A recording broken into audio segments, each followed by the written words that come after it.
Breaking tonight, a battle of wills between our new president and our neighbor to the south as President Trump doubles down on the border wall. Now tonight, President Trump raising the stakes once again. I'm Martha McCallum. Good evening, everybody. This is day 7. So Mexico's president, under siege at home, balked at any suggestion that they would pay the billions of dollars that it will take to build the border wall. Mr. Trump then responded on Twitter, writing this: "If Mexico is unwilling to pay for the badly needed wall, then it would be better to cancel the upcoming meeting."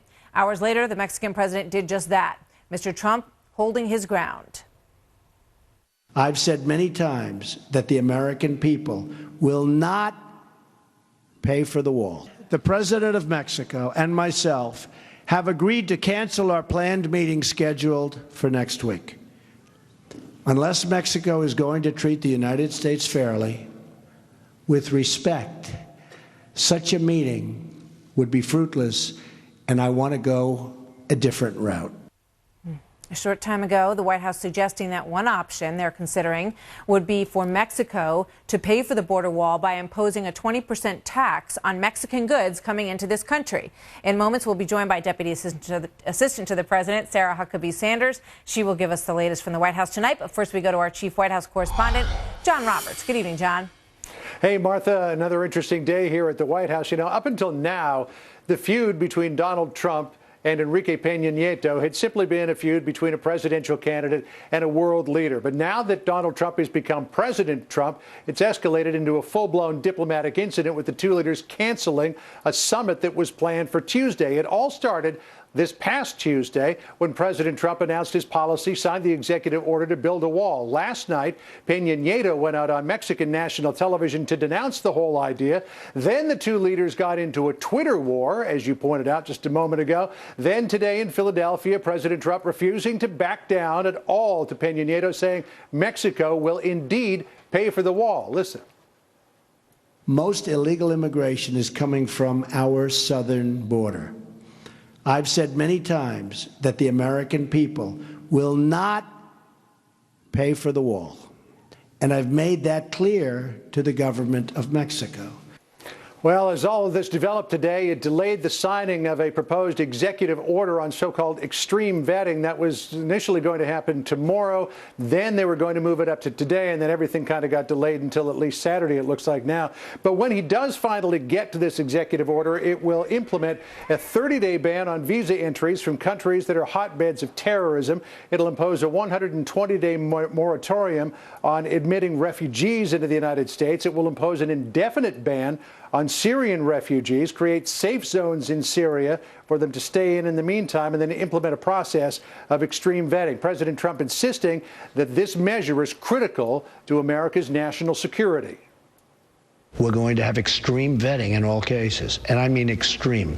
And we're not letting people in if we think there's even a little chance of some problem. And Martha, at the very top of this, coming back to the Mexico spat, you mentioned this idea of a 20% border tax to pay for the wall. The way that that was proposed earlier in the day, it looked like the White House got a little too far out over its skis, suggesting that that's what President Trump was thinking about doing now that Peña Nieto was saying that he's not going to pay for the wall or come here on Tuesday. A lot of people took that as the opening shot in a potential trade war. So this afternoon, Sean Spicer, the press secretary, invited us, a bunch of us into his office to say, whoa, that's just one thing that we're thinking about. It could be combined with a lot of other things. At one point, Reince Priebus popped his head into the door and said, we're thinking about a whole buffet of options here. So they're really trying to walk back quickly this idea of a 20% border tax leveled as a punitive tariff to pay for the wall. Martha? Yeah. It's fascinating. I want to play a soundbite from President Trump today in Philadelphia, where he started to sort of wrap his arms around this idea with Paul Ryan right next to him. Let's play that.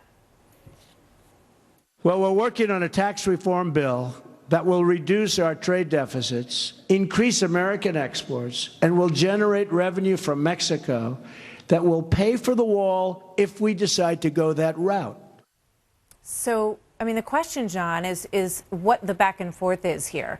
Is there an effort underway to sort of help President Peña Nieto save face a little bit so that he can walk towards them enough to put something together here? Well, that remains to be seen. I mean, right now it seems to be at a level of he said, and oh yeah, well, take that.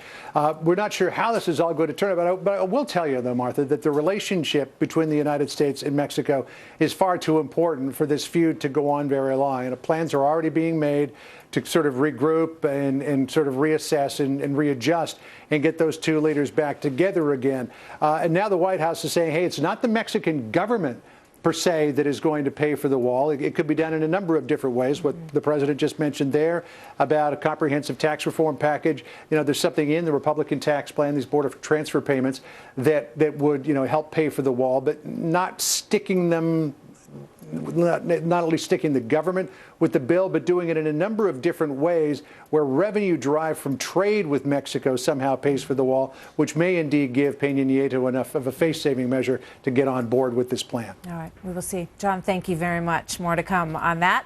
And we hope to have the new White House Deputy Press Secretary join us in just a moment.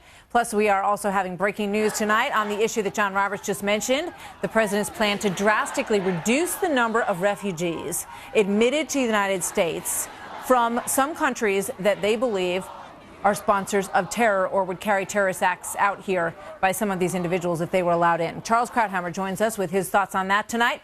Plus, mayors of sanctuary cities are doubling down on their refusals to comply with on-the-books federal immigration law. So how is that going to play out? Is there going to be some kind of showdown between the United States government and these sanctuary cities? We're going to talk to one of the most well-known immigration experts in the country on this next. I believe in our sanctuary city status. I think there are hundreds of mayors all over this country that are saying the same thing. And we stand united that a safer city is a city that doesn't allow its residents to live in fear